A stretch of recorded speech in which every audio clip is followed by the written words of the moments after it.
Hello friends, welcome to voice of Tamizha. இன்னைக்கு நம்ம என்ன படம் பார்க்க போறோம்னா 2024 ஒரு சூப்பரான ஹாரர் மூவியா இந்தோனேஷியன் லாங்குவேஜ்ல ரிலீஸ் ஆன புஷாக்கா மூவியோட ஃபுல் எக்ஸ்பிளனேஷன் தான் நம்ம பார்க்க போறோம். இந்த மூவில ஒரு சில சீன்ஸ்ல அப்படி ரத்தம் தெறிக்க வேற லெவல் எடுத்து வச்சிருக்காங்க. எந்த இடத்துல ஸ்கிப் பண்ணிடாதீங்க, அப்பதான் உங்களுக்கு படத்தோட முழு கதையும் புரியும். இப்பதான் நம்ம சேனலுக்கு புதுசா விசிட் பண்றீங்கன்னா சப்ஸ்கிரைப் பண்ணிக்கங்க, பக்கத்துல இருக்கிற பெல் பட்டனை கிளிக் பண்ணி அதுல ஆல் ஆப்ஷன் செலக்ட் பண்ணிக்கங்க. அப்பதான் நம்ம சேனல்ல போடுற எல்லா வீடியோட நோட்டிபிகேஷனும் உங்களுக்கு காமிக்கும். மறக்காம இந்த வீடியோக்கு லைக் பண்ணுங்க. நீங்க போடுற ஒரு லைக்கும் தான் இந்த வீடியோவை மற்றவங்களுக்கு ரெக்கமெண்ட் பண்ணும். வாங்க வீடியோக்குள்ள போலாம். படத்தோட ஓப்பனிங் சீன்ல ஒரு மாளிகையை காட்டுறாங்க. அந்த மாளிகையில இருக்கிற பொக்கிஷத்தெல்லாம் கொள்ளையடிக்கிறதுக்கு 8 கொள்ளைக்காரங்க வந்திருக்கானுங்க. வந்ததுல 7 கொள்ளைக்காரங்க அப்படி ரத்தம் தெறிக்க கொடூரமா செத்து போய் கிடக்குறானுங்க. அதுல ஒருத்த மட்டும் தான் உயிரோட இருக்கான்.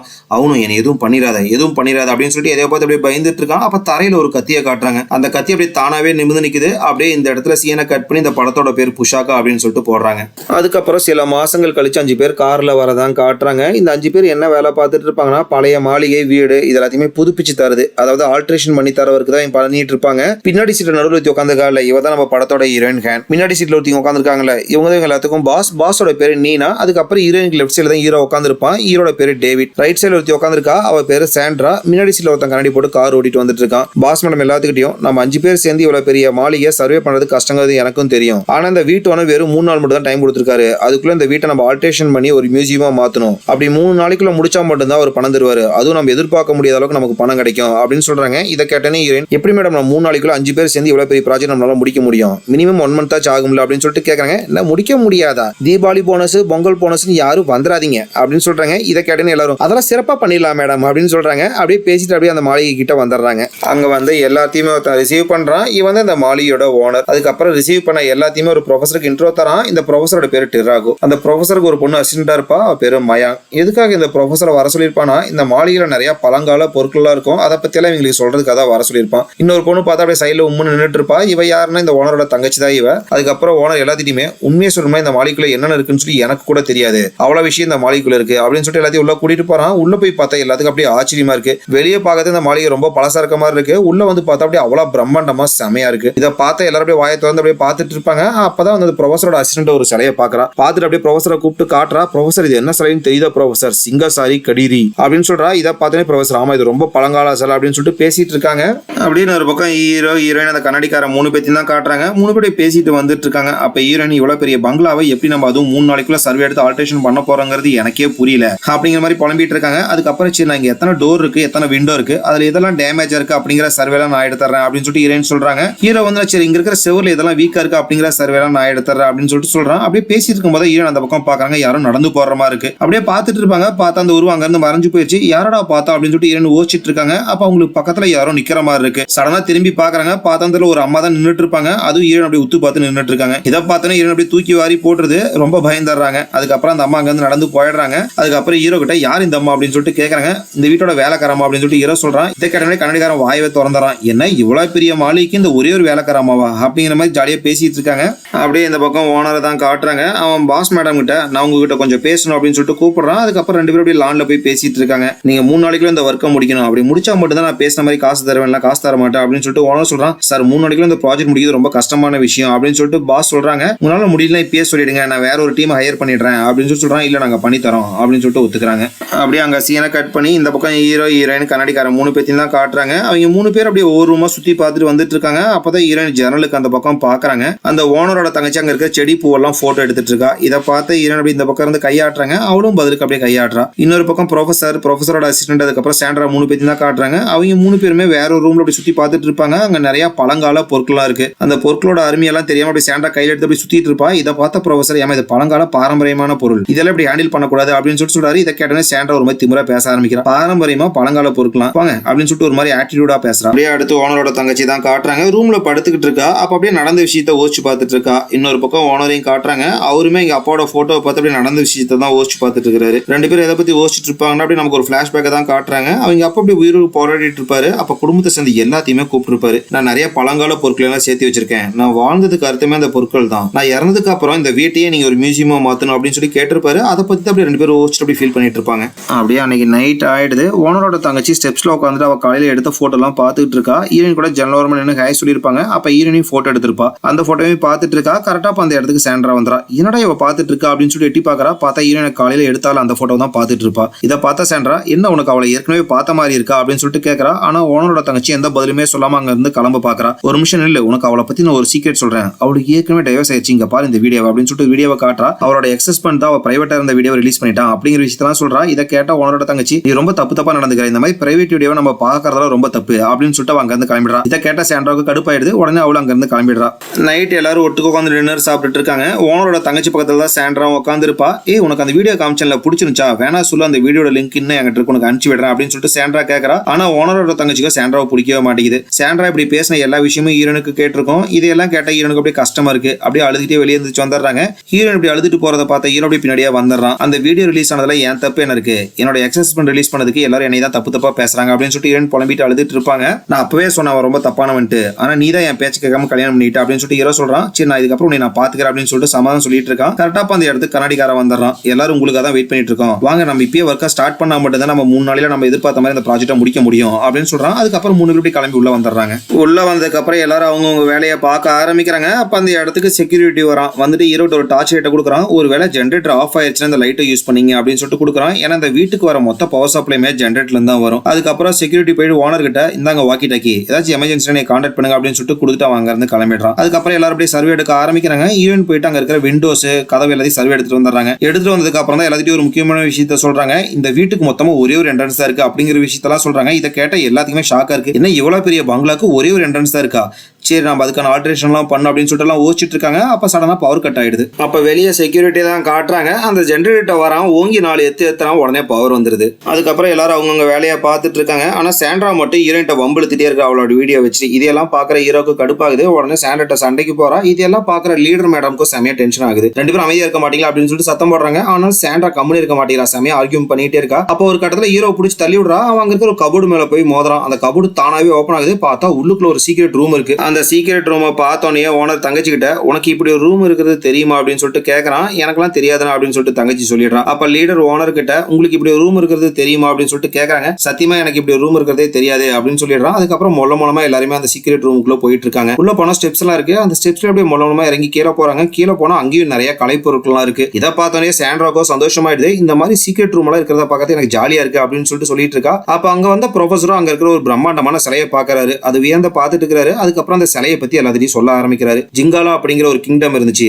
அந்த மாதிரி ஒரு கிங்டம் இருந்ததுக்கான எந்த சாட்சியுமே உலகத்துல இல்லாம இருந்துச்சு. இந்த சிலை தான் அந்த கிங்டம் இருந்ததுக்கான ஒரே சாட்சி அப்படிங்கிற விஷயத்தெல்லாம் சொல்றாரு. இதெல்லாம் கேட்ட ஓனருக்கோ நம்ம அப்பா இப்படிப்பட்ட அரிய பொருட்கள் எல்லாம் கலெக்ட் பண்ணி வச்சிருக்காரா அப்படின்னு ஒரு மாதிரி பார்த்துட்டு இருக்கான். அப்ப அங்க பொக்கிஷத்தெல்லாம் சுத்தி முத்தியும் பார்த்துட்டு இருக்க சாண்ட்ராவை தான் காட்டுறாங்க. ஒரு இடத்துல ஒரு கத்தியை பாக்குறா. அந்த கத்தி பார்த்தா எந்த சப்போர்ட்டுமே இல்லாம அப்படி தானாவே நிக்குது. இது எந்த கத்தினா படத்தோட ஸ்டார்டிங் சீன்ல நிறைய கொள்ளக்காரங்க ஒரு இடத்துல ரத்த வரத்துல கிடப்பானுங்கல்ல, அவங்களுக்கு நடுவில் கூட ஒரு கத்தி தரையில கிடந்திருக்கும். அந்த கத்தி அப்படியே தானாவே எந்திரிச்சு நிக்கும். அந்த கத்தி தான் இது. அந்த கத்தி பக்கத்துல வந்து எப்படி அது நிக்குது அப்படின்னு சொல்லிட்டு சுத்தி முத்தியும் பார்த்துட்டு இருக்கா. இவ சும்மா இருப்பாளா? இவ சும்மா இருக்க மாட்டா. டக்குன்னு அந்த கத்தி கையில எடுத்துறா. கையில எடுத்துக்கு அப்புறம் அந்த கத்தி அப்படியே மூலமா தடவி பாக்குறா. தெரியாம கை கட் ஆயிடுது. கட்டான இடத்துல பயங்கரமா வலிக்க ஆரம்பிக்குது. அப்பதான் அந்த கையை பாக்குறா. அப்படியே சுத்தி இருக்கிற எல்லா நரம்பும் அப்படியே கருப்புல எல்லாம் மாறிட்டு இருக்கு. அவனால அந்த வலியை தாங்கவே முடியல. இந்த பக்கம் இருக்கிற எல்லாருமே அந்த பொக்கிஷ சிலையை தான் பார்த்து பேசிட்டு இருக்காங்க. அப்ப ஓனரோட தங்கச்சி அங்க இருக்கிற பொக்கிஷத்தெல்லாம் அப்படியே போட்டோ எடுத்துட்டு இருப்பா. அதுல இருந்து வர பிளாஷ் சாண்ட்ரா ஏதோ பண்ற மாதிரி இருக்கு. அவ பார்த்தா பல ஆண்டுகளுக்கு முன்னாடி இந்த கத்தியை செஞ்சிருப்பாங்களா, அந்த இல்யூஷனுக்குள்ள போயிடுறா. டக்குன்னு சாண்ட்ரா இல்யூஷன் விட்டு வெளியே வந்துடுறா. வந்ததுக்கு அப்புறம் அப்படியே கையை பாக்குறா. அப்படியே அந்த கருப்புல நரம்பு உடம்பு ஃபுல்லா வேகமா பரவ ஆரம்பிக்குது. ஒரு மாதிரி உடம்புலாம் பண்ற மாதிரி இருக்கு. உடம்புல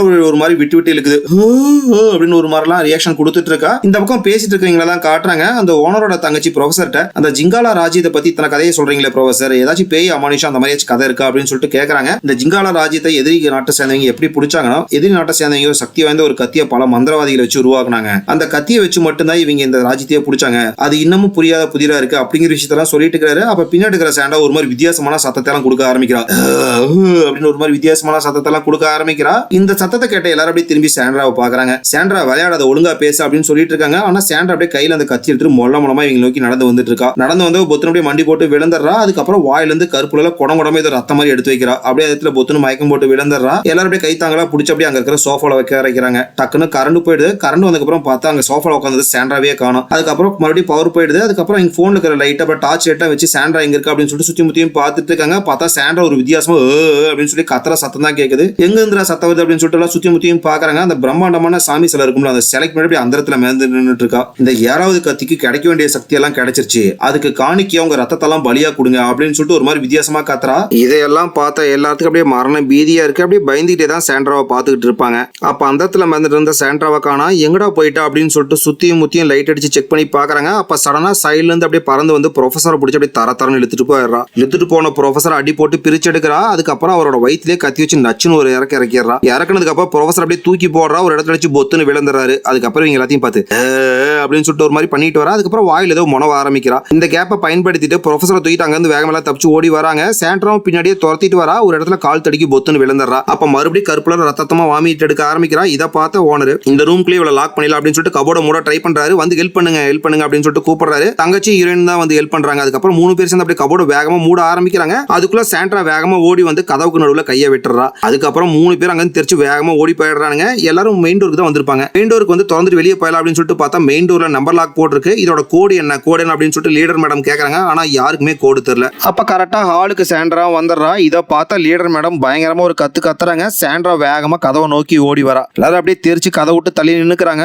லீடர் மேடம் மட்டும் தான் கதை விட்டு நின்றுட்டு இருப்பாங்க. வந்து லீடர் அப்படியே களத்தோட சேர்த்து தூக்கி பிடிச்சிக்கிறா. கதவுல 2 இடி பயங்கரமா இடிக்கிறா. லீடர் மேடமும் மரண பீதியில கத்துன்னு கத்துறாங்க. அவ அப்படியே மூஞ்சுக்கு நேரம் க்ளோஸா வந்து அப்படியே நாக்கு நீட்டி அப்படியே மூஞ்சில ஒரு நக்கறா. லீடர் மேடம் அப்படியே கத்திட்டே இருப்பாங்க. இதை பாக்குற ஹீரோக்கு லீடர் மேடம் காப்பாத்து அப்படின்னு சொல்லிட்டு நினைக்கிறான். அப்ப கரெக்டா பின்னாடி ஓனரும் வந்துடுறான். ஹீரோ சைடுல ஒரு பீங்கா ஜாடி இருக்கும். அதை எடுத்துட்டு போய் சாண்ட்ரா மண்டியில நங்குன்னு ஒரு அடி அடிக்கிறான். சாண்ட்ரா திரும்பி அப்படின்னு பண்ணிட்டு ஹீரோ ஒரு எத்துவா பாருங்க. ஹீரோ அப்படி எகிரி போயிட்டு பொத்துன்னு விழுந்துறான். இதெல்லாம் பார்த்துட்டு இருந்த ஓனர் அந்த ஒரு பழங்கால ஈட்டி இருக்கும். அதை எடுத்துட்டு போய் சாண்ட்ராவோட நெஞ்சிலே ஒரு இறக்கி அந்த கத்தி அப்படியே பின்னாடி போய் கதவுலையும் ஏறிடுது. அவ்வளவுதான் சாண்ட்ராவோட சோலி முடிஞ்சிச்சு அப்படின்னு சொல்லிட்டு எல்லாரும் அப்படியே தள்ளி கொஞ்சம் நிம்மதியா பெருமூச்சு விடுவாங்க. ஈட்டியில குத்தி இருந்த சாண்ட்ராவை டக்குன்னு அப்படியே கண்ணை முழிக்கிறா. கண்ணை முழிச்சவா ஈட்டி விட்டு வெளியே வந்துடுறா. எல்லாரும் சாண்ட்ரா செத்துட்டாளா அப்படின்னு சொல்லிட்டு திரும்பி கதவு பக்கம் பாக்குறாங்க. பார்த்தாங்க ஈட்டி மட்டும் தான் இருக்குது. சாண்ட்ராவா காணா. ஐயோ இவ என்ன சாகலியா, எங்கடா போயிட்டா அப்படின்னு சொல்லிட்டு எல்லாரும் சுத்தி முத்தியும் தேட ஆரம்பிக்கிறாங்க. சாண்ட்ரா சைடுல இருந்து செம பெரிய ஒரு ஜாடியை தூக்கிட்டு வந்து எல்லாத்துக்கும் நடுவில் டம்முன்னு போடுறா. அது உடஞ்சு தெரிக்குது. ஆளுக்கு ஒரு திசையில அப்படியே தெரிச்சு ஓட ஆரம்பிக்கிறாங்க பயத்துல. லீடர் ப்ரொஃபஸரோட அசிஸ்டன்ட் எல்லாம் வேகமா மாடி ஓட ஆரம்பிக்கிறாங்க. ஈரன் எங்களுக்கு பின்னாடி வேகமா ஓடிட்டு இருப்பா. அப்ப சடனா என்னாச்சுன்னு தெரியல. ஈரன் நின்னுக்கிறா. இதை பார்த்தா லீடர் என்னாச்சு வா போலாம் அப்படின்னு சொல்லிட்டு கூப்பிடுறாங்க. இல்ல நம்ம தப்பிக்க ட்ரை பண்ணோம் அப்படின்னு சொல்லிட்டு ஈரன் சொல்லிட்டு இருக்கா. அப்ப அவளுக்கு பின்னாடி ஏதோ சத்தம் கேட்கற மாதிரி இருக்கு. என்னன்னு சொல்லிட்டு ஈரன் மூலமா திரும்பி பாக்குறா. பார்த்தா பின்னாடி சாண்ட்ரா வாயில கத்திச்சு அப்படிங்கிற மாதிரி ஒரு போஸ் கொடுக்குறா. இதை பார்த்தா ஹீரோனும் அங்க தெரிச்சு வேகமா ஓட ஆரம்பிக்கிறாங்க. 3 பேர் வேகமா ஓடி போயிட்டு பெட்ரூம் லாக் பண்ணிக்கிறாங்க. ஹீரோ, ப்ரொஃபசர், அப்புறம் ஓனரோட தங்கச்சி 4 பேர் வேகமா போயிட்டு கிச்சனை லாக் பண்ணிக்கிறாங்க. சாண்ட்ரா மாடிக்கு வந்துடுறா. வந்துட்டு அந்த பெட்ரூம் கதவை டம்னு தட்ட ஆரம்பிக்கிறா. 3 பேர் அவளை உள்ள விடக்கூடாது அப்படின்னு சொல்லிட்டு கதவை தாங்கி பிடிச்சிட்டு இருப்பாங்க. இதே டைம்ல கிச்சன்ல தான் காட்டுறாங்க. ப்ரொஃபசருக்கு அதிகமா ரத்த போக்கா இருக்கு. இதை பார்த்து ஹீரோ ஏதாச்சும் துணி இருந்தா கொடுங்க, அந்த இடத்துல டைட்டா கட்டினா மட்டும் தான் ரத்த போக்க கட்டுப்படுத்த முடியும் அப்படின்னு சொல்லிட்டு ஓனர்ட்ட சொல்றான். ஓனர் வந்து அங்க ஸ்லாப் மேல ஏதாச்சும் துணி இருக்குமா அப்படின்னு சொல்லிட்டு கை விட்டு தேடி பார்த்துட்டு இருப்பான். தெரியாம அங்க இருக்கிற ஒரு கிளாஸ் டம்ளரை தட்டி விட்டுறான். கீழே விழுந்தாலும் அந்த பேய்க்கு அந்த சத்தம் கேட்க ஆரம்பிச்சிருது. இதை கேட்டா சாண்ட்ராவோ அப்படின்னு சொல்லிட்டு கத்திட்டு அப்படியே கிச்சனுக்கு வந்துடுறா. வந்துட்டு கிச்சன் கதவை டம்முன்னு தட்ட ஆரம்பிக்கிறா. கொஞ்ச நேரம் கழிச்சு அப்படியே கிச்சன் கதவு தானாவே ஓப்பன் ஆகுது. அப்படியே பயந்துட்டு அப்படியே ஸ்லாபுக்கு பின்னாடி மறைஞ்சிட்டு இருப்பாங்க. அப்போ ஓனர் அவன் தங்கச்சிட்ட வா அந்த ஸ்லாப் கிட்ட போய் ஒளிஞ்சிக்கலாம், அந்த டைரக்ஷன் நோக்கி போலாம் அப்படின்னு சொல்லிட்டு மூலமா தவுந்து போயிட்டு இருப்பாங்க. அப்ப பின்னாடி ஏதோ சத்தம் கேட்கற மாதிரி இருக்கு. என்னடா பின்னாடி சத்தம் கேக்குது அப்படின்னு சொல்லிட்டு தவுந்துட்டு போன 2 பேரும் மூலமா திரும்பி பாக்குறாங்க. பார்த்தா அங்க இருக்கிற ஸ்லாபுக்கெல்லாம் மேல அப்படியே சாண்ட்ரா அப்படியே அந்த இடத்துல மிதந்துட்டு இருக்கா. இவங்க 2 பேத்தையும் பார்த்து வித்தியாசமான ரியாக்ஷன் எல்லாம் கொடுக்குறா.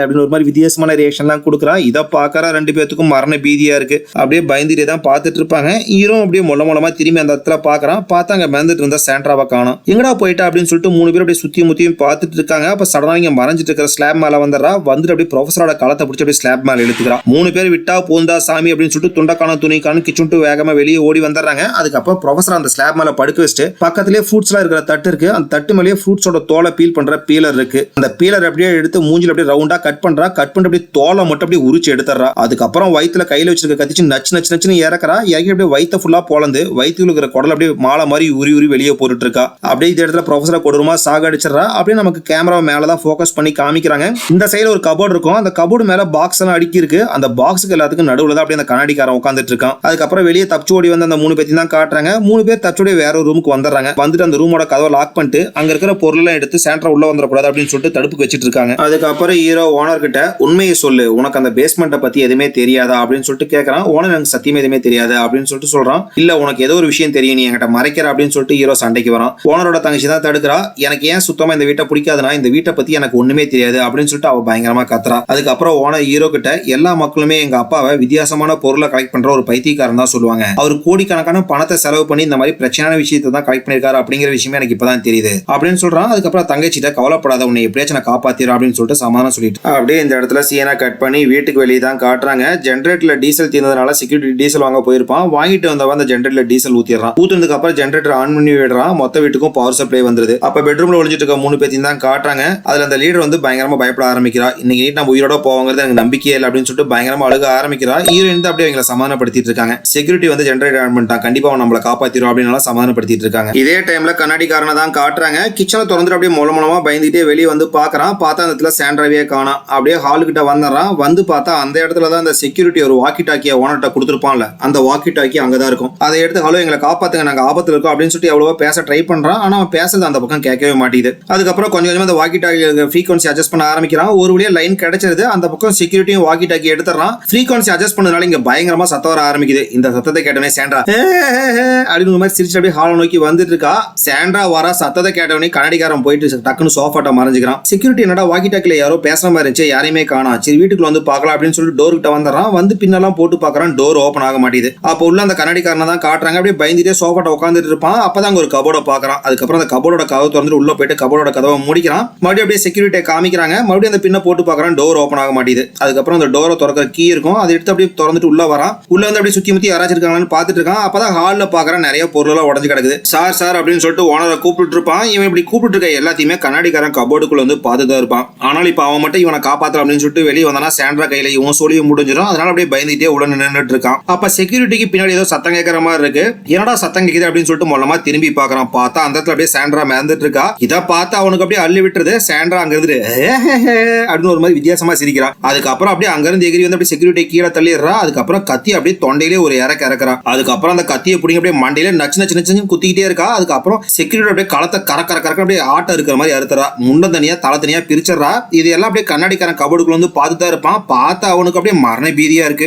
இதே டைம்ல மாடியில ஒளிஞ்சிட்டு இருக்க ஹீரோயின், லீடர், அசிஸ்டன்ட் பொண்ணு 3 பேத்தையும் தான் காட்டுறாங்க. ஹீரோயின் இவங்க 2 பேர்த்திட்டுமே நம்ம இப்படியே ஒளிஞ்சிட்டு இருந்தா இங்க தப்பிக்க முடியாது, வெளியே போனாதான் நம்மளால ஏதாச்சும் பண்ண முடியும் அப்படின்னு சொல்றாங்க. இதை கேட்டா 2 பேரும் சரின்னு சொல்லிடுறாங்க. அதுக்கப்புறம் அவங்களுக்கு கையில என்ன பொருள் கிடைக்குமோ அந்த பொருள் எடுத்து மூலமா பயந்துட்டு அப்படியே படிக்கிட்டு இறங்கி வந்துட்டு இருக்காங்க. அப்ப கால்ட்டு ஏதோ உருண்டுட்டு வருது. என்னடான்னு பாக்குறாங்க. அந்த செக்யூரிட்டியோட தலை தான் உருண்டுட்டு வரும். இதை பார்த்தா 3 பேர் அப்படியே கதற ஆரம்பிக்கிறாங்க. பார்த்தா சாண்ட்ரா அப்படியே நடந்து வந்துட்டு இருக்கா. அங்க இருந்து வேகமா டைனிங் ஹாலுக்கு ஓடி வந்துடுறாங்க. சாண்ட்ரா அப்படியே பின்னாடியே ஓடி வரா. ஓடி வந்து டைனிங் டேபிள் மேல ஏறி உட்காந்துக்கிறா. உட்காந்து தலையெல்லாம் அப்படியே வித்தியாசமா திருப்ப ஆரம்பிக்கிறா. அதுக்கப்புறம் அப்படியே ஹீரோயின் எகிரி வரா குத்தலான்ட்டு அப்படியே ஹீரோயினுக்கு மேல போய் உட்காந்துக்கிறா. உட்காந்து அப்படியே ஹீரோயின் எவ்வளவு குத்த ட்ரை பண்றா. ஹீரோயின் அப்படியே முடிஞ்ச அளவுக்கு தாங்கி பிடிச்சிட்டு இருக்கா. ஹீரோயின் அப்படியே பயங்கரமா கத்துறா. இவ கத்துற சத்தம் அந்த ரூம்குள்ள ஒளிஞ்சிட்டு இருக்க ஹீரோக்கும் கேக்குது. உடனே ஹீரோ அப்படியே அங்க இருக்கிற பொருளெல்லாம் விளக்கிட்டு அப்படியே டோரை திறந்து வெளியே ஓடி வரான். மறுபடியும் டைனிங் ஹால தான் காட்டுறாங்க. ஹீரோயின் அப்படியே முடிஞ்ச அளவுக்கு போராடிட்டு இருக்காங்க. ஒரு கடத்துல ஹீரோயின் அப்படியே கால்ல சாண்ட்ரா வெட்டி உதச்சிடுறாங்க. சாண்ட்ரா அப்படியே எகிரி போய் விழுந்துடுறா. அதுக்கப்புறம் ஹீரோயின் எந்திரிச்சு நின்னுக்கிறாங்க. அசிஸ்டன்ட் பொண்ணுங்க டேபிள் மேல ஒரு ஃபோர்க் இருக்கும், அதை கையில எடுத்துக்கிறா. லீடர் மேடம் அந்த கபோர்டு மேல ஒரு பொருள் இருக்கும், அதை கையில எடுத்துக்கிறாங்க. அதுக்கப்புறம் அப்படியே கீழே விழுந்த சாண்ட்ரா அப்படியே எந்திரிச்சுக்கிறா. அந்த லீடர் மேடம் அப்படியே நோக்கி போயிட்டு இருக்கா. அவங்க கையில வச்சிருக்க பொருள் அப்படியே மண்டையில ஒரு அடி போடுறாங்க. அப்ப அந்த அசிஸ்டன்ட் பின்னாடி வந்து அந்த ஃபோர்க் அப்படியே தோள்பட்டியில ஒரு இறக்கிறா. ஹீரோயின் பிடிச்சி அப்படியே சாண்ட்ராவை தள்ளி விட்டுறாங்க. அதுக்கப்புறம் சாண்ட்ரா போய் பொத்துன்னு விழுந்துறா. அதுக்கப்புறம் விழுந்த சாண்ட்ரா அப்படியே மூலமா எந்திரிக்கிறா. எந்திரிச்சு அப்படியே பின்னாடி இருக்கிற ஷோல்டர்ல இருக்கிற அந்த ஃபோர்க்கை புடிங்கிறா. புடிங்கிட்டு அப்படியே லீடர் மேடம் நோக்கி வந்துட்டு இருக்கா.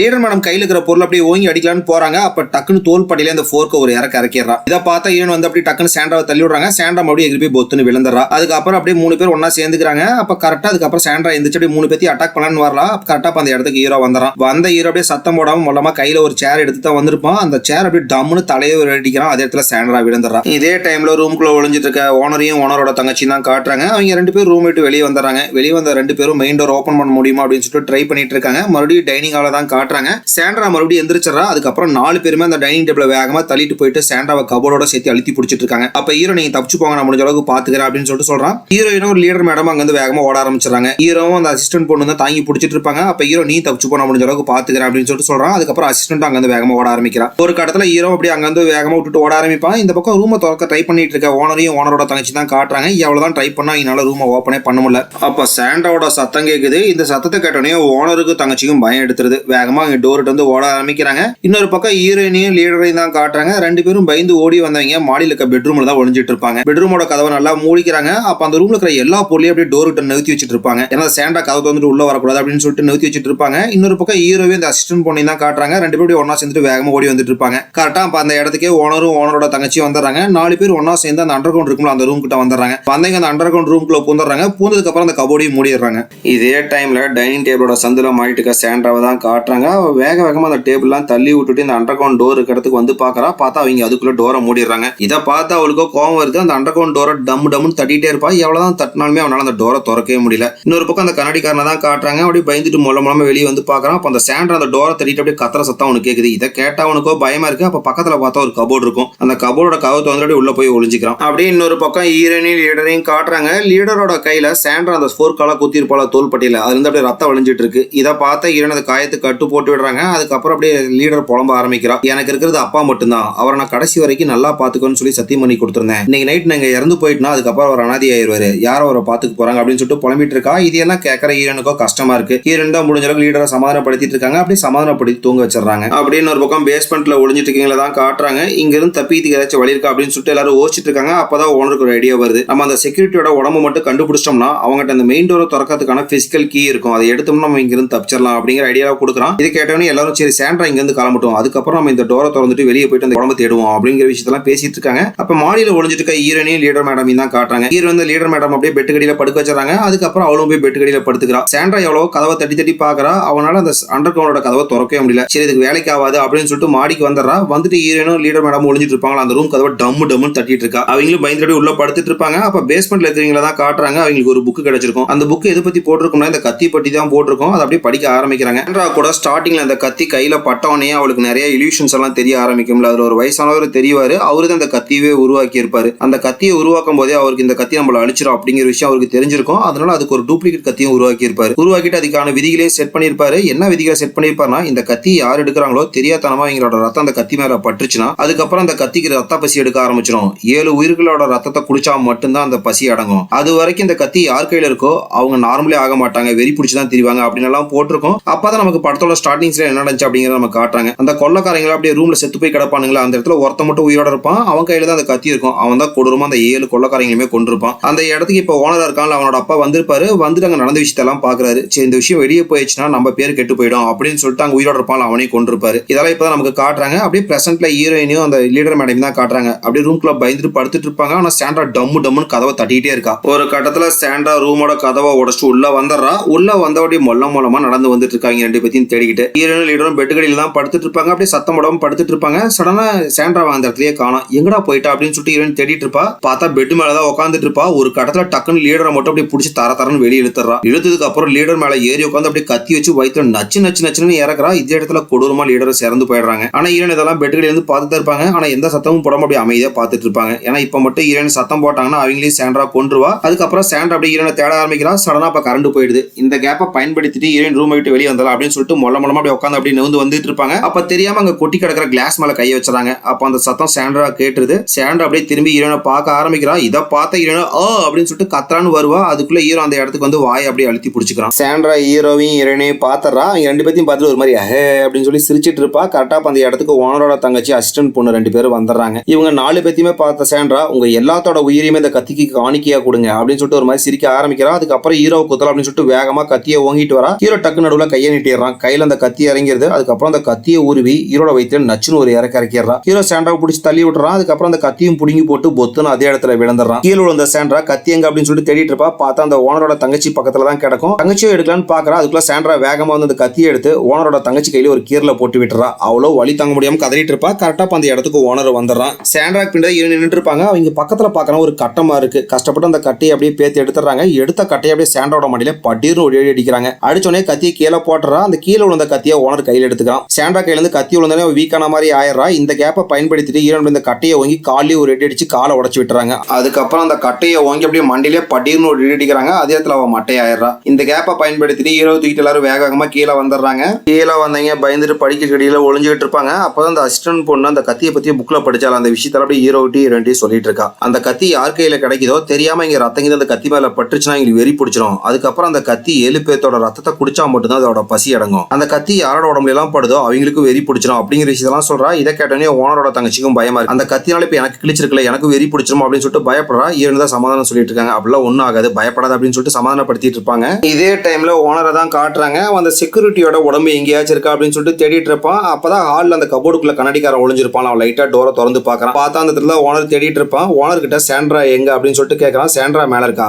வா நாம அந்த செக்யூரிட்டியோட உடம்பு தேடுவோம். அந்த செக்யூரிட்டியோட உடம்பு மட்டும் கண்டுபிடிச்சோம்னா அவங்ககிட்ட மெயின் டோரோட பிசிக்கல் சாவி இருக்கு, அதை எடுத்து நம்ம எல்லாரும் இந்த டோரை திறந்து தப்பிச்சு போயிடலாம் அப்படிங்கிற விஷயத்தெல்லாம் சொல்றான். அதுக்கப்புறம் ஓனரும் கண்ணாடிக்காரன் அந்த செக்யூரிட்டியோட உடம்பு தேட ஆரம்பிக்கிறாங்க. சடனா பார்த்தா அந்த இடத்துக்கு சாண்ட்ரா வந்துறா. சாண்ட்ராவை பார்த்தோன்னே கண்ணாடிக்காரன் அந்த ஓனர் மட்டும் அங்கேயே விட்டு ரூம்ல போய் கதவை சாத்திக்கிறான். ஓனர் மட்டும் மாட்டிக்கிறான். அதுக்கப்புறம் சாண்ட்ராக்கும் ஓனருக்கும் செமையா சண்டை நடக்குது. ஓனர் கையில தான் அந்த கத்தி இருக்கும். ஒரு கடத்த அந்த கத்தி சாண்ட்ரா கைக்கு போயிடுது. கைக்கு வந்தனே சாண்ட்ரா அந்த கத்தி வச்சு ஓனரோட களத்தையும் ஒரு கீரல போட்டு விட்டுறா. ஒரு வழியா ஓனர் வந்து அந்த சாண்ட்ராவை சமாளிச்சுட்டு அவனு அந்த ரூம்குள்ள வந்துடுறான். ரூம்குள்ள வந்தோடனே அந்த கண்ணாடிக்காரங்களுக்கு அவனுக்கும் பயங்கரமா சண்டை நடக்குது. எதுக்காக என்ன தனியா விட்டுட்டு வந்தேன், காப்பாற்ற மாட்டியா அப்படின்னு சொல்லிட்டு கேட்கறான். நீ உங்க அப்பனும் தானே இங்க நடக்கிற எல்லா பிரச்சனைக்குமே காரணம். இந்த மாதிரி கலைப்பொருட்களை மட்டும் உங்க அப்பா சேர்த்தாம இருந்தாலும் இந்த மாதிரி பிரச்சனையே வந்திருக்காது. உங்களை மாதிரி பணக்காரங்களுக்காக எதுக்கு நான் என் உயிரை விடணும் அப்படின்னு சொல்லிட்டு சொல்றான். இதெல்லாம் கேட்கும்போது ஓனருக்கு அப்படி வெறியேற மாதிரி இருக்கு. ஏன்னா அவனும் அந்த கத்தியால களத்துல கீழ் வாங்கியிருப்பான். அந்த கத்தி யாரெல்லாம் கிரிக்குதோ அவங்க எல்லாத்துக்கும் அப்படி வெறி பிடிச்ச மாதிரி ஆகணும் ஏற்கனவே அந்த புக்ல போட்டிருக்கோம். அதனால அப்படியே ஓனர் கொஞ்சமே வெறிய ஆரம்பிக்குது. இவன் ஆனா நிக்காம அப்படி பேசிட்டு இருக்கான். இதெல்லாம் கேட்கும்போது ஓனரால தாங்கவே முடியல. பக்கத்துல பார்த்தா ஷார்ப்பா ஒரு ஆப்ஜெக்ட் இருக்கும். அந்த ஆப்ஜெக்ட் எடுத்து அப்படியே கண்ணாடிக்காரன் மண்டியில நச்சு நச்சு நச்சு அடிக்கிறான். மண்டையில அடி நடிச்சு அவன் அதே இடத்துல சட்னி ஆக்கிடுறான். பேய்க்கையில தப்பிச்சவன் இந்த ஓனர் கையில மாட்டி செத்து போயிடுறான். அப்படின்னு ஒரு பக்கம் ஹீரோ ஹீரோயின் ஓனரோட தங்கச்சி அசிஸ்டன்ட் பொண்ணு 4 பேர் தான் காட்டுறாங்க. 4 பேருமே மெயின் டோர் கிட்ட வந்துடுறாங்க. ஹீரோ கத்தி குத்தெல்லாம் வாங்கினா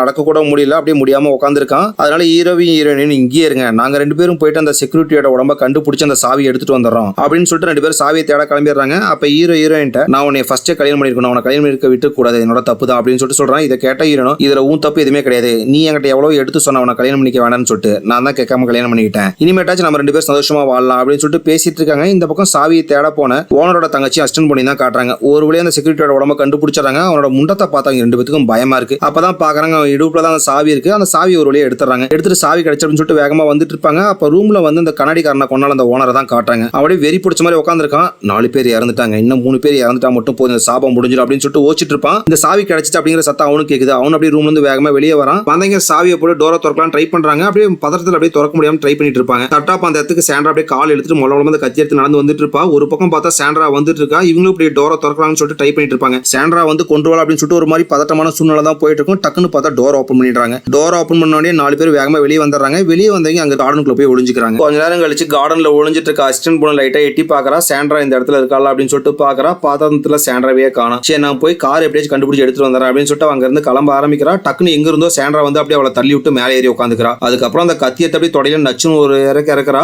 இதெல்லாம் ஹீரோன் பார்த்துட்டு இருப்பாங்க. அப்பதான் ஹீரோன் பாக்குறாங்க அங்க புல்லு வெட்டுற மெஷின் இருக்கும். அந்த மெஷின் எடுத்து ஆன் பண்ணி அப்படியே சாண்ட்ராவோட தலையை அப்படியே பாதி வெட்டி எடுத்துறாங்க. ஒரு வழியா சாண்ட்ராவோட கதையை முடிச்சாச்சு அப்படின்னு சொல்லிட்டு பேசிட்டு இருப்பாங்க. அப்பதான் ஹீரோ பாக்குறான் அந்த சாண்ட்ராக்கு லைட்டா அப்படியே உயிர் இருக்கு. அந்த லைட்டா உயிர் இருக்கும் போதே பக்கத்துல பார்த்தா கத்தி இருக்கும். அந்த கத்தியை எடுக்கலாம் அப்படின்னு சொல்லிட்டு மூலமா உடம்பு இழுத்துட்டு வருவா. இதை பார்த்தா ஹீரோவோ வேகமா அப்படியே அவனும் உடம்பு இழுத்துட்டு வந்து அந்த கத்தியை எடுத்துறான். அதுக்கப்புறம் சாண்ட்ரா மேல ஏறி உட்காந்து வாயில அந்த கத்தி விட்டு நச்சுன்னு ஒரு இறக்குறான். இதே இடத்துல சாண்ட்ராவோட சோலி முடிஞ்சு போயிடுது. அதுக்கப்புறம் எல்லாருமே வாங்க நம்ம வீட்டுக்குள்ள போயிட்டு ஓனரையும் அந்த கண்ணாடிக்காரனையும் வெளியே காப்பாத்தி கூட்டிட்டு வந்துடலாம் அப்படின்னு சொல்லிட்டு எல்லாரும் வீட்டை நோக்கி அப்படியே மூலமா நடந்து போயிட்டு இருப்பாங்க. ஹீரோ அப்படியே கைத்தாங்கள தான் கூட்டிட்டு போயிட்டு இருப்பாங்க. அவன் படிக்கல அப்படியே ஏறி போயிட்டு இருப்பான். அவனால முடியாம பொத்துன்னு அதே இடத்துல விழுந்துறான். அப்ப அந்த அசிஸ்டன்ட் பொண்ணு நான் பாத்துக்கிறேன், நீங்க 2 பேரும் உள்ளர போயிட்டு எங்க பத்தி கூட்டிட்டு வாங்க அப்படின்னு சொல்லிட்டு எங்க பத்தி உள்ள அனுப்பிச்சிடறா. அசிஸ்டன்ட் பொண்ணு தான் பக்கத்துல உட்காந்து ஹீரோவை பார்த்துட்டு இருப்பா. அப்ப ஹீரோட உடம்பு அப்படியே விட்டு விட்டு இழுக்க ஆரம்பிக்குது. அவன் நரம்பெல்லாம் அப்படியே கருப்புல மாற ஆரம்பிக்குது. இதை பார்த்தோன்னே அவளுக்கு பயமா இருக்கு. அதுக்கப்புறம் ஹீரோயினையும் கூப்பிடுறா. அவன் உடம்பு ஏதோ பண்ற மாதிரி இருக்கு, சாண்ட்ராக்கு என்ன வச்சோ அந்த மாதிரி இப்போ அவன் உடம்பு விட்டு விட்டு இழுக்குது அப்படிங்கிற இதெல்லாம் சொல்லிட்டு இருப்பா. அப்ப டக்குன்னு பின்னாடி யாரோ கத்தியால குத்துறாங்க. யாருன்னு பார்த்தா ஹீரோ தான் அந்த கத்தி வச்சு குத்தி இருப்பான். இப்ப ஹீரோ அந்த கத்தி குத்து வாங்கினால அவனுக்கு அந்த சாபம் வந்திருக்கும். இப்ப அவனுக்கு வெறி பிடிச்ச மாதிரி ஆயிடுது. இதெல்லாம் பாக்குற ஹீரோனுக்கும் ஓனரோட தங்கச்சிக்கும் பயமா இருக்கு. கரெக்டா அந்த இடத்துக்கு ஓனர் வந்துடுறான். ஹீரோவை பார்த்து அவனுக்கே பயமா இருக்கு. வாங்க எல்லாரும் அண்டர் கிரவுண்ட் ரூம்ல போய் ஒளிஞ்சிக்கலாம் அப்படின்னு சொல்லிட்டு வேகமா அண்டர் கிரவுண்ட் ரூமுக்கு போயிடுறாங்க. போயிட்டு அந்த டோரையும் மூடிடுறாங்க. ஹீரோ அந்த இடத்துக்கு வந்துடுறான். வந்து அந்த டோரை டம்முன்னு தட்டிட்டே இருக்கான். உள்ள வந்த 3 பேருக்கு எப்படிங்கிறது தப்பிக்கிறது அப்படின்னு சொல்லிட்டு யோசிச்சுட்டு இருக்காங்க. அப்பதான் ஓனருக்கு ஒரு ஐடியா வருது. நம்ம டேவிட்டை மட்டும் கொன்னுட்டோம்னா 3 பேர் தப்பிச்சிடலாம். ஏன்னா ஏற்கனவே 6 பேர் இறந்து போயிட்டாங்க. ஃபர்ஸ்ட் ப்ரொஃபசர் இறந்து போயிட்டாரு. அதுக்கப்புறம் அந்த லீடர் மேடம் இறந்து போயிட்டாங்க.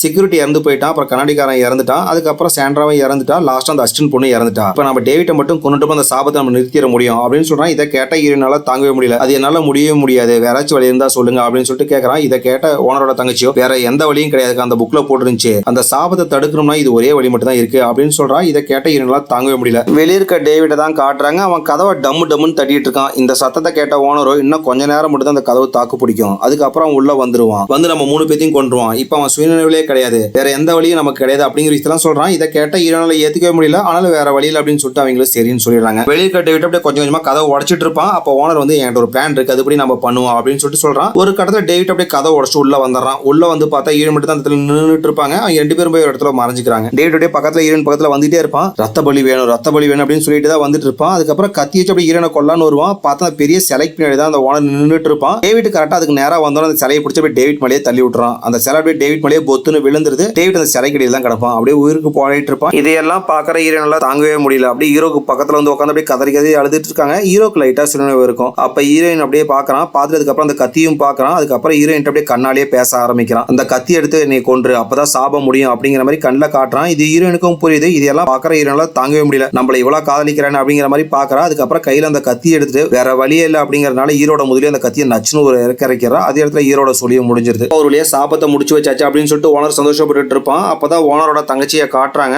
உடம்புல இருக்கிற நரம்பெல்லாம் அப்படியே கருப்புல எல்லாம் மாறிட்டு இருக்கும். வாயிலிருந்து கருப்புல ரத்தமா வாந்தி எடுக்க ஆரம்பிக்கிறான். இதை பார்த்தோன்னா ஓனருக்கே ஒரு விஷயம் ஞாபகம் வருது. ஏன்னா அந்த கண்ணாடிக்காரன் அந்த கத்தி பழி வாங்கியிருக்காது. இவன் தான் சார்பான ஆயத்தை வச்சு அடிச்சே கொண்டிருப்பான். இந்த விஷயம் இப்பதான் அவனுக்கு ஞாபகம் வருது. அப்படின்னு அந்த கத்தி 6 பேருக்கு தான் பழி வாங்கியிருக்கா. இன்னொருத்தர் அந்த கத்தி பழி வாங்கணுமே அப்படின்னு சொல்லிட்டு யோசிச்சு பாக்குறான். டக்குனு போய் அந்த கத்தியை கையில் எடுத்துக்கான். சரி நாமளும் தங்கச்சி உயிரோட பொழைச்சிடலாம், ஈரனை போட்டு தெரியலாம் அப்படின்னு சொல்லிட்டு கத்தி எடுத்து ஈரனை குத்த வருவான். ஈரன் டக்குன்னு வந்துக்கிறாங்க. அதுக்கப்புறம் ஓனருக்கு ஈரனுக்கு பயங்கரமா சண்டை நடக்குது. ஒரு கடத்துல கத்தி வச்சு ஈரனோட தோல்படியில ஒரு இறக்கிறான். ஈரன் அப்படியே பயங்கரமா அதுக்கப்புறம் அடிக்க ஆரம்பிக்கிறாங்க. ஒரு கடத்துல ஈரன் அந்த கத்தி எடுத்து அப்படியே அந்த ஓனரோட வாயை நச்சுன்னு ஒரு இறக்கி அதே இடத்துல ஓனரோட சொல்லியை முடிச்சிடறாங்க. சரி இதோட சாபம் தீர்ந்துருச்சு அப்படின்னு சொல்லிட்டு ஓனரோட தங்கச்சியை பாக்குறாங்க. பார்த்தாலும் அவன் கருப்புல வாமிட் எடுத்துட்டே இருப்பா. அப்பதான் வந்து அந்த ஓனரோட வாயை பாக்குறாங்க. அவங்க எந்த கத்தியை வச்சு குத்தி இருப்பாங்கன்னா அந்த சிலையோட உடம்புல இருந்து ஒரு கத்தி உடஞ்சு வந்திருக்கும். அந்த கத்தி எடுத்து குத்தி இருப்பாங்க. அப்ப இன்னும் சாபம் தெரியல அப்படிங்கிற மாதிரி ஈரன் பாக்குறாங்க. சரி இந்த சின்ன பொண்ணாச்சு உயிரோட இருக்கட்டும், நம்மளோட காதலே இறந்து போயிட்டான், நாமளும் அவங்களோட சேர்ந்து போயிடலாம் அப்படின்னு சொல்லிட்டு ஈரன் அந்த கத்தி எடுத்து அப்படியே அவங்க வயிற்றுலேயே குத்திக்கிறாங்க. ஹீரோ பக்கத்திலே பொத்துன்னு விழுந்துடுறாங்க. அப்படியே ஹீரோட கையும் பிடிச்சிட்டு அதே இடத்துல அவங்க உயிரையும் விட்டுறாங்க. கொஞ்ச நேரம் கழிச்சு தான் ஓனரோட தங்கச்சிக்கு சுயநினைவே வருது. வந்து பார்த்தா எல்லாருமே இறந்து போய் கிடக்குறாங்க. இதையெல்லாம் பார்க்கற அவனால தாங்கவே முடியல. அப்படியே அழுதுகிட்டே ஹாலில் வந்து உட்காந்துருக்கா. அப்படியே அடுத்த நாள் காலையில விடிஞ்சிருது. சில நாட்கள் கழிச்சு அப்படியே அந்த மாளிகையை தான் காட்டுறாங்க.